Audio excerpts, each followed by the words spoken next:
Bonsoir à tous. L'invité de l'entretien du jour est guinéen. Il est un homme politique aguerri. Il a été plusieurs fois ministre sous divers gouvernements en Guinée-Conakry. Depuis octobre dernier, il dirige un parti politique, le Rassemblement guinéen pour le développement. Maître Abdoul Kabele Camara, bonsoir. Bonsoir. Merci d'avoir accepté notre invitation.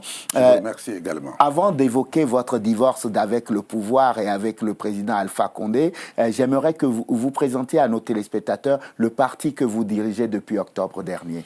Le parti que je dirige est dénommé RGD, Rassemblement guinéen pour le développement.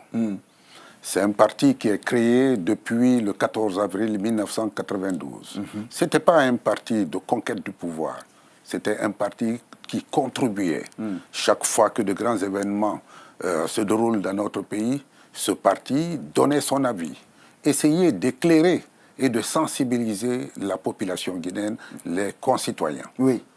Et depuis octobre 2018, étant libéré des charges gouvernementales, et les fondateurs de ce parti m'ont fait confiance en me demandant d'assurer le leadership du parti et d'être candidat aux prochaines élections présidentielles en 2020. S'il plaît à Dieu. Vous rêvez d'un destin présidentiel? Oh, le mot est un peu trop fort. Je veux dire que j'ai décidé avec ceux qui m'ont fait confiance d'aller vers les élections présidentielles et d'être candidat si Dieu le veut. Maître Camara, ma question c'est, votre parti, vous me disiez que ce n'était pas un parti de conquête de pouvoir. Sur l'échiquier politique, où se situe désormais ce parti? Écoutez, ce parti ne se veut rangé ni du côté de la majorité présidentielle, ni du côté de l'opposition. C'est la meilleure façon de se noyer, non? Non, au contraire, ce parti est clairvoyant et voit de façon lucide les choses, comment les choses se passent en Guinée. C'est-à-dire, regarde tout droit vers le peuple. Et c'est le peuple qui est important dans tout ça. Opposition, mouvement présidentiel, gauche ou droite, l'essentiel, c'est d'être remis sur les besoins du peuple, les services sociaux de base. C'est le peuple qui intéresse le RGD. Et parce que le peuple guinéen a besoin d'un leader qui rassure. Non d'un leader qui effraie, non d'un leader qui vient s'ériger en donneur de leçons. Pourquoi? Vous parlez de Condé, là, le président Condé? La Guinée a 60 années d'indépendance. Après 60 années de colonisation, la Guinée a son histoire. Et depuis le premier régime jusqu'à ce jour, je pense que l'état actuel de la dégradation, n'est-ce pas, politique, sociale et économique du pays nous pousse nécessairement à ouvrir les yeux et à emprunter une voie qui soit une voie rassurante pour le peuple et tous nos concitoyens. Vous savez que le RPG tient le même discours que vous. Le RPG, c'est le parti du président Alpha Condé, donc, qui est au pouvoir avec ses alliés, qui dit que c'est la Guinée qui est son cheval de bataille, c'est sa cause absolue. Les Guinéens, c'est sa cause. Je ne vois pas de différence entre ce que vous me dites là ce soir et ce que disent ceux qui sont au pouvoir aujourd'hui. La différence, c'est que le RPG est au pouvoir depuis plus de 8 ans maintenant. La différence, c'est que c'est le RPG qui tient les rênes du pouvoir. Le RGD vient à peine de commencer. Et le RGD se projette. Et c'est pourquoi, au vu de tout ce qui s'est passé, considérant les drames qui se déroulent dans notre pays, l'instabilité institutionnelle, le déséquilibre des institutions, le RGD a décidé d'établir un projet de société dénommé « Vers un pacte social » qui est vulgarisé dans un slogan « Mon pays, ma fierté ». Et cela veut dire quoi? Tout simplement, le RGD se voit dans ce projet se voit une démarche de rupture, de transition, de relance économique, mais également de la vision qui consisterait à dire à nos concitoyens que la loi passe par-dessus tout. et que l'application des lois et règlements qui nous régissent, n'est-ce pas, doit être de rigueur, et que nul ne doit s'égarer sur ce plan. Vous êtes de ceux qui, quand je vous entends dire cela, vous êtes de ceux qui pensent que si on avait toujours appliqué la loi dans votre pays, la Guinée, on ne serait pas en train de gouverner aujourd'hui la Guinée avec des accords politiques sur des accords politiques. Écoute, un grand juriste me disait que il a toujours qu'il est préférable de prendre en considération l'équité plutôt que la loi. Mais dans le cas guinéen, depuis 60 ans, j'estime que le problème fondamental, c'est la non-application de la loi, le non-respect des lois et règlements. Je vous donne des exemples. Allez-y. Les compromissions en compromission politique, du dialogue politique en dialogue politique. On arrive à une situation où les politiciens, les parties prenantes eux-mêmes ne se comprennent plus.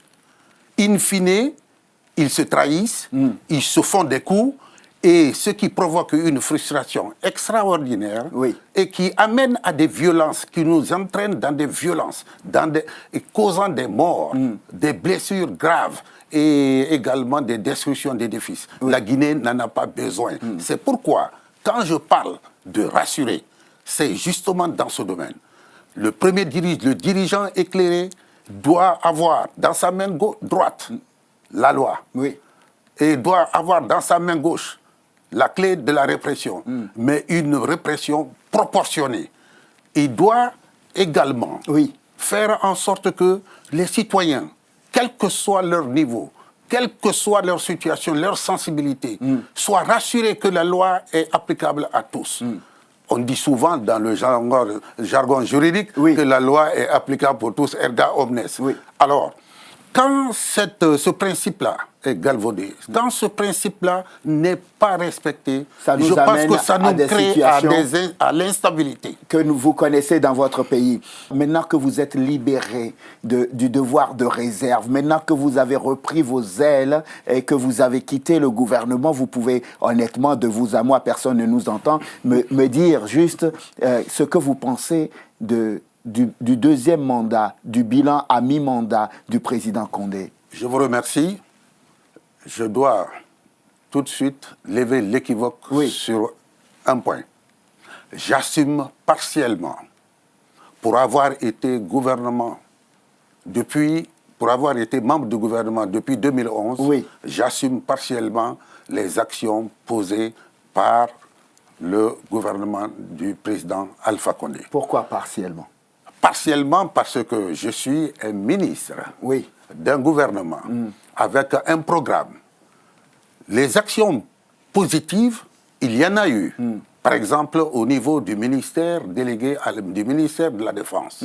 Vous parlez de votre ministère, là? De mon ministère, où j'ai eu l'occasion de poser en accord avec le président de la République et l'ensemble des membres du gouvernement, mais des actions qui soient reconnues, qui sont de nature à consolider la réforme du secteur de sécurité, reconnue par le système des Nations Unies et qui a été réalisée à la satisfaction de tous les Guinéens.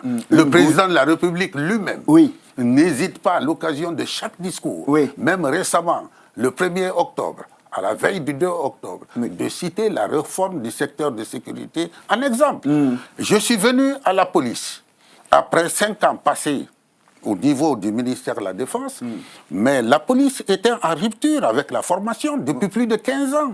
J'ai pu relancer la formation en faisant ouvrir les écoles nationales de police et de protection civile grâce... C'est sous vous aussi qu'il y a eu des répressions sanglantes dans la rue contre l'opposition. Je regrette. Il n'y a jamais eu de répression sanglante pendant que j'exerçais les fonctions de ministre délégué à la Défense, pendant que j'exerçais les fonctions de ministre d'État en charge de la sécurité et de la protection civile. Je suis l'un des auteurs de la loi sur le maintien de l'ordre public parce qu'il y avait un vide juridique. Et il était interdit à tout gendarme et à tout policier d'aller dans le cadre du maintien de l'ordre avec une arme. Comment expliquez-vous alors aujourd'hui ce qui se passe? Alors, comment je peux expliquer? Si votre bilan est si solide que cela. Alors, mon cher ami, croyez-moi que tout cela repose sur quoi? Sur la non-application des lois et règlements, sur le non-respect des lois et règlements. Là, je dis, tout le problème de la Guinée repose sur ça, autour de ça, et sera toujours examiné en fonction de cela. Tant que l'on ne sortira pas de ce cercle vicieux du non-respect de la loi, de la non-application de la loi, nous enregistrerons toujours des problèmes en Guinée. Parce que si les lois étaient respectées, on aurait doté les policiers, les gendarmes des moyens suffisants, des ressources financières suffisantes pour faire face à une manifestation qui est légale et qui est reconnue par la Constitution. Au lieu de tuer leurs concitoyens comme ils le font en ce moment. Je ne jette l'anathème sur personne. Je veux dire que si l'État avait mis à la disposition, n'est-ce pas, de ses agents, les moyens scientifiques nécessaires pour revoir après la manifestation, n'est-ce pas, le film du défilé, le film du cortège, on aurait vu exactement ceux qui cassent et on aurait trouvé les vrais auteurs. Mais si les moyens sont dérisoires, dans le cadre de la police scientifique, ils ne peuvent pas observer. Ils vont à la main nue. Parce qu'eux-mêmes sont tués. Alors on se poserait la question de savoir, alors, qui est responsable de tout ça? Vous et le président Condé. Je regrette. Je vous dis que j'assume ma part de responsabilité. Et j'ai toujours travaillé pour que les forces de sécurité soient dotées d'armes conventionnelles nécessaires, qu'ils aient les moyens nécessaires. Pourquoi vous n'avez pas été entendu? Je n'ai pas été entendu parce que vous savez très bien qu'un ministre, fait propose ce qu'on lui dit de faire. Non, je regrette. Je ne suis pas celui-là qui obéit aveuglement. La crainte révérentielle n'est pas mon problème. Je l'ai suffisamment compris dès mon jeune âge. Je ne suis pas quelqu'un qu'on manipule. J'avais eu envie d'ouvrir... J'ai un profond respect pour mes concitoyens. J'avais envie d'ouvrir juste une petite parenthèse à votre sujet. Comment avez-vous appris votre éviction du gouvernement? Mais vous savez, souvent, je m'amuse à me moquer un peu, je me moque un peu de certains de vos confrères et de certains concitoyens. Un ministre de la République est révocable ad nutum, sans motif. Et d'ailleurs, chez nous, le ministre est nommé sans être consulté, donc il est renvoyé sans être consulté. Donc, consultation ou pas, quand on vous décharge, vous devez accepter votre libération avec toute la philosophie. Vous êtes en train de me répondre à l'envers en m'expliquant que ce n'était pas important la façon dont vous aviez été remercié, c'est ça? Peu importe, l'essentiel, c'est qu'il y a 15 millions de Guinéens. Si vous êtes choisi parmi 15 millions de Guinéens pour assumer une responsabilité d'État et que un jour, vous devez comprendre que le lendemain, on peut vous remercier également. Voilà. On va conclure cet entretien. J'aime bien, vous êtes candidat donc à l'élection présidentielle. La question c'est, est-ce qu'il y aura vraiment une élection présidentielle? Mais bien sûr, puisque c'est fixé, les lois et les règlements le prévoient. Pourquoi il n'y aurait pas d'élection présidentielle? Pensez-vous que quelqu'un va bloquer l'organisation des élections? La dernière personne qui a rappelé au président Condé que c'était son deuxième et dernier mandat a fini par quitter la Cour constitutionnelle. Ça, vous le savez, ça? Non, écoutez, moi, je ne rentre pas dans ce jeu. Mais je puis vous affirmer que le président Condé, qui s'est battu pendant 40 ans avant d'être président, que nous avons défendu et par conséquent son parti, a prêté le serment devant le peuple de Guinée de respecter la Constitution et de la faire respecter. Il ne sera pas le premier à la violer. Je reste convaincu qu'il ne tentera pas une révision constitutionnelle puisque l'article 27 de la Constitution et 154 de notre Constitution, n'est-ce pas, s'opposent systématiquement à toute révision sur la durée du mandat, l'unicité, la laïcité, etc. etc. Et je reste convaincu que s'il tentait par extraordinaire le changement de la Constitution, il lui faudra un motif suffisant, capable de convaincre tout le peuple de Guinée. Mais ce motif pour changer la Constitution, je n'en vois pas. Pourquoi? Je vais vous le dire. Oui, dites-le. Parce que 2011, en venant au pouvoir, s'il avait décidé de changer la constitution qui a été produite par le CNT, peut-être que tout le monde aurait applaudi et aurait adhéré à ce changement. Mais ce n'est pas à 2 mois ou à 2 ans et demi de la fin de son mandat qu'il va tenter. Pas 2 ans et demi, presque 2 ans. Même pas un an. Hein, parce que 2019, là, il y aura les élections. Il y a les élections législatives. Oui, si elles se tiennent. Mais non, ne dites pas si. Il faut qu'elles se tiennent. Il faut qu'on apprenne à respecter les lois et les règlements de notre pays. Et c'est ce qui rassure le peuple. Alors, je suis sûr et certain que s'il tentait le changement, il faudrait un motif sérieux. Mais, en le faisant maintenant, ça serait une fraude à la Constitution. Et s'il ne tente pas et que, par extraordinaire, nous sommes dans le scénario guinéen, il y a un glissement du calendrier pour beaucoup de motifs. Ebola qui ressurgit, je ne vous le souhaite pas, sincèrement, ou juste parce que le pays n'a plus de finances pour organiser à bonne date les élections, ou le fichier électoral n'est pas suffisamment un fichier en lequel il faut avoir confiance. Qu'est-ce qu'on fait? Ebola a ressurgi en RDC. Les élections sont en train de se tenir parce que la campagne a déjà commencé. Écoutez, gouverner, c'est prévoir. On sait à quelle date il faut organiser des élections. L'État a l'obligation de réunir les ressources nécessaires, suffisantes pour organiser à date les élections. On n'utilisera pas de subterfuge pour prolonger le débat politique, pour prolonger le mandat. Moi, je pense que un dirigeant soucieux de la stabilité de son pays, soucieux de l'équilibre entre les pouvoirs qui sont reconnus par la Constitution, devra tout mettre en œuvre pour que l'alternance puisse voir le jour dans son pays, puisse être consolidée. Et je pense que c'est la seule façon de conduire le pays vers l'émergence. Parce qu'il y aura la stabilité, il y aura la paix. L'argent n'aime pas le bruit, mon frère. C'est pour ça que vous voulez être président de la République. Moi, je veux être porteur d'un message aux Guinéens, un message rassurant, un message, n'est-ce pas, de paix. Un message qui leur permet de supprimer dans leur langage le communautarisme, l'ethnostratégie, l'ethnocentrisme. Un message qui soit de nature à faire lever ensemble tous les Guinéens qui vont crier haut et fort, mon pays, ma fierté. Pourquoi ? Parce qu'en intégrant ce slogan, ils feront appel à l'amour fraternel, ils feront appel à la solidarité nationale, ils feront appel au respect des lois et règlements, ils feront appel en gros...